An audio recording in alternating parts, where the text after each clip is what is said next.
It was a gray Thursday morning in Washington, D.C., and the air outside the federal courthouse felt heavier than usual. The city was entering its 6th week of the government shutdown, the longest in American history, and tensions seemed to hang in every hallway of power. Inside courtroom 1-B, a soft murmur filled the air as lawyers shuffled papers and reporters whispered updates into microphones.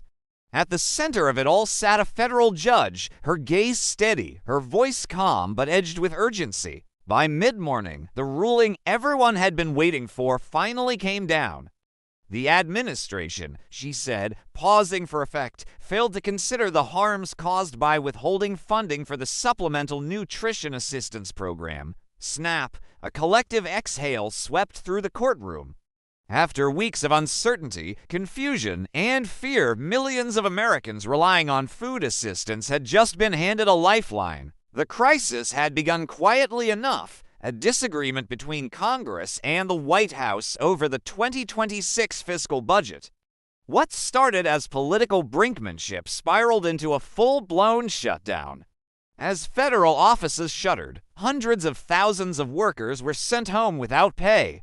National parks closed, passport applications stalled. But beneath the noise of political headlines, something deeper and more personal was unfolding. SNAP, the program that helps nearly 40 million Americans afford groceries, had run out of funding. For weeks, families in Detroit, Atlanta, and rural West Virginia stared at empty EBT balances. Single parents lined up at food banks that were themselves running dry. Shelves at local pantries emptied faster than donations could replace them. The administration argued that funding should remain frozen until a new spending bill passed.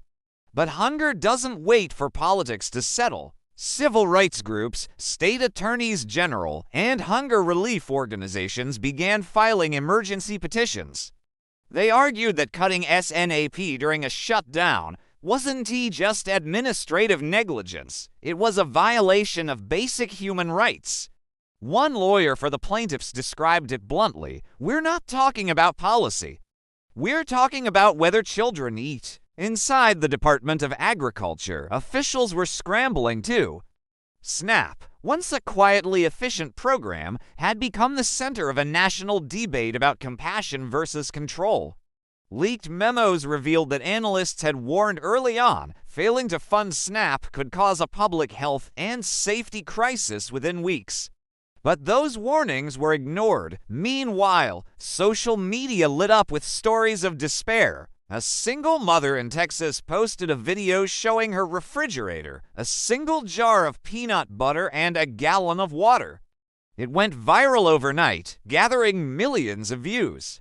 Another clip showed volunteers handing out groceries on a street corner in Philadelphia, captioned, "America shouldn't look like this." That's when pressure reached the courts.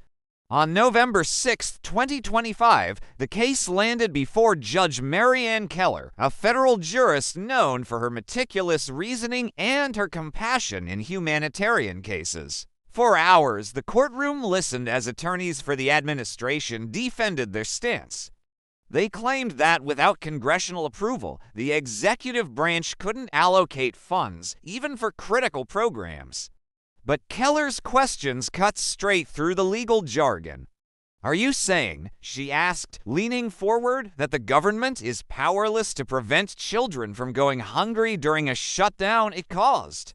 The lawyer hesitated. "Your Honor, this is a matter of fiscal law, not emotion." Her response was sharp. "The Constitution doesn't forbid empathy." In the gallery, a few gasps. Reporters scribbled the line instantly. It would make headlines by sunset. When Judge Keller finally delivered her decision that Thursday morning, her words carried the weight of moral clarity. She ruled that the administration had failed to consider the real-world harms of halting SNAP payments, the psychological, nutritional, and economic fallout for millions of families. The ruling ordered the government to restore full funding by Friday at midnight. If they didn't, the court warned, it would consider contempt proceedings.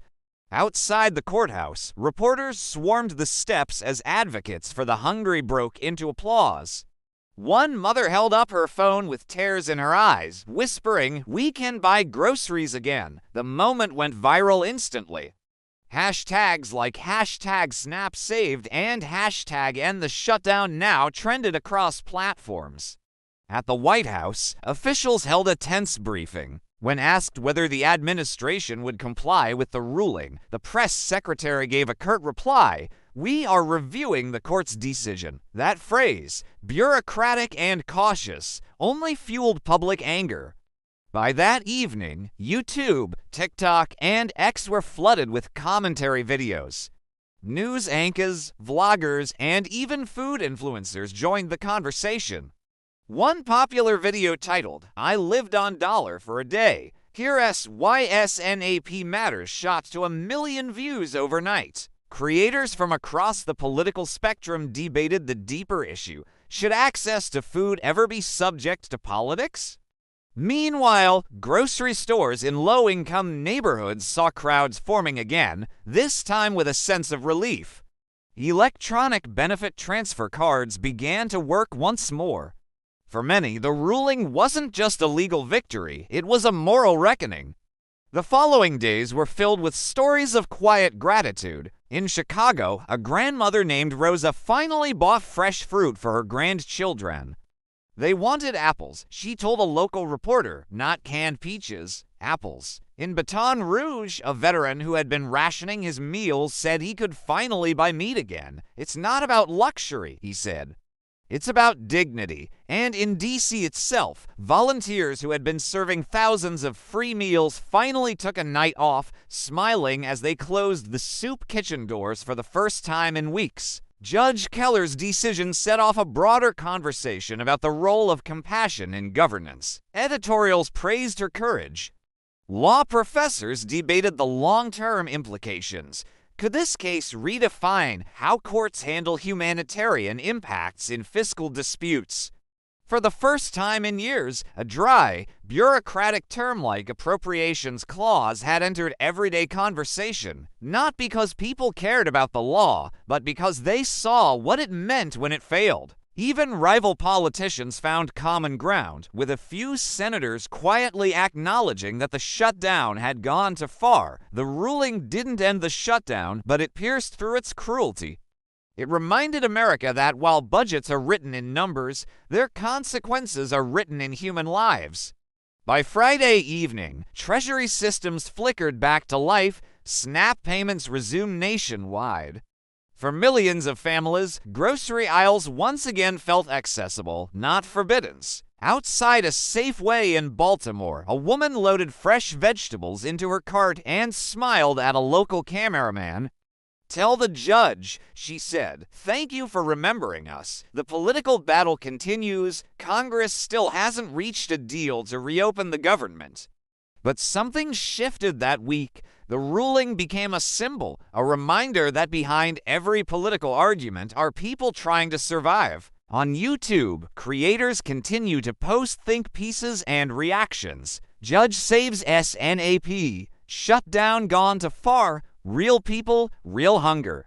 The comment sections are filled with stories. Parents, workers, students, all saying versions of the same thing. "We just want a government that sees us." And maybe, for one rare moment in a courtroom in D.C., it did.